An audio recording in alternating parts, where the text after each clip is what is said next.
So why are we raiding Area 51? It's because they got some cool shit and they can't stop all of us. So we're going to get in there, we're going to find our alien friends, and we're going to find that technology. And we're going to walk out of there like bosses. The American government cannot stop us. Alright, so this raiding Area 51 meme has gotten out of hand over the last couple of weeks. I'm here today to explain where the hell it came from. So there's this guy named Bob Lazar. He came out and did an interview with George Knapp, and George Knapp at the time was a famous reporter, and spoke about a government facility called Area 51, and more specifically, a subset of that called S4. He said he worked on some spaceships and shit. The only reason he did this interview was because he said the government were trying to hide him and trying to defame him. They even tried to wipe out his history, his previous work, where he went to school, all that was wiped out. But years later, we find a phone book with his job title, his name, and the lab that they said he didn't work in. The government are trying to hide some things, and he's proven it. Look, no one believed him at all. They all said he was a kook. But you got to remember, back in 1989, Area 51 was not released information at that point. And he said he worked on this project where he had to investigate and study this flying saucer that defied all laws of physics. And I'm talking about all laws of physics. This thing had anti-gravity, it had a fuel source that wasn't even from this planet. And over the 30 years, he did more and more interviews explaining more stuff, but he never went too far. He never said there was aliens. He doesn't go out of the box. He doesn't go out, he just says, this is what I knew, this is what I worked on, here are the reasons why I know. Believe me or don't believe me, I just want you to know. And that's his biggest credit, is that he doesn't care if you don't believe him, he just wants you to know. He wasn't lying. Other things that he talked about that came to be true are things like the element 115. It's not a known element on Earth. For years, people said this thing did not exist. Well. Many years later, some scientists have proven and have made an, although unstable version of it, they made element 115.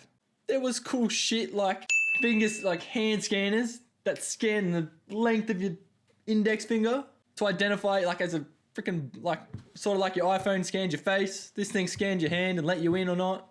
I mean, in Area 51 itself, when he came out, wasn't actually declassified by the CIA. But as we all know now, we even know its location. And he wasn't lying at all. More and more things just fell into place. He's got to be telling the truth, right? And after these 30 years of interviews, a guy named Jeremy Corbell decided to make a documentary about him. This was released in December 2018, and then again released on Netflix in June 2019. Even during the filming of this documentary, Bob Lazar's lab was raided by the FBI. Coincidence? I think not. This Netflix documentary just further outlines his story and all the interviews that he gave over the last 30 years, further outlines the evidence that he's presented in the last 30 years, and even Jeremy Corbell says that the only reason he did it was because he was trying to see if he was talking shit. But in the end, Jeremy Corbell is his like number one supporter. And lo and behold, the man, the myth, the legend, Joe Rogan decides to get him on the podcast. And what a podcast it was. Millions and millions of views. Man, I wish I got a quarter of those views. The man gets him on and explains how he was a fan for the last 30 years, following his story. Joe Rogan even explains how he's seen almost every interview that Bob Lazar's ever done. Joe Rogan's on that next level mind shit. Like, he's just, what a man. What a man. So, of course, there was millions and millions of people who have actually watched the documentary, all the podcasts of Joe Rogan, and it just molded into this fantastic meme that we have today. And then at the end of June in 2019, the Facebook event, Storm Area 51, They Can't Stop All of Us, was born. Okay, so as of July 22nd, 2019, the Facebook page now has 1.8 million people going and 1.4 million people interested. You just added to the meme pool and it spread like wildfire. Turns out some people think this is legit. The idiots don't realize they're saying we're going to Naruto run at it. Naruto run. If you don't know what Naruto run is, this is it.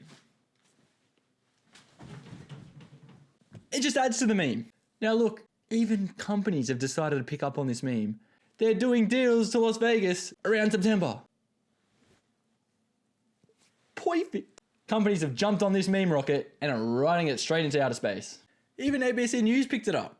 Vice, ABC News, Thrillist, The Guardian, all the major newspapers in Australia have picked it up for some reason. Look, okay, this is actually starting to get out of hand. Time magazine even did an article on this. Time fucking magazine. They're actually worried that people are going to do it. I mean, the US government have come out and said if you raid Area 51, you will be shot on sight. It's a government facility that tests a lot of military weapons and shit. Of course they're going to shoot you on sight. Nah, but really, don't raid Area 51. You will die. It's a government facility. Don't be stupid. Just stay away from it. Just don't. Don't raid it. Anyway, the moral of the story is, but really, they can't stop all of us.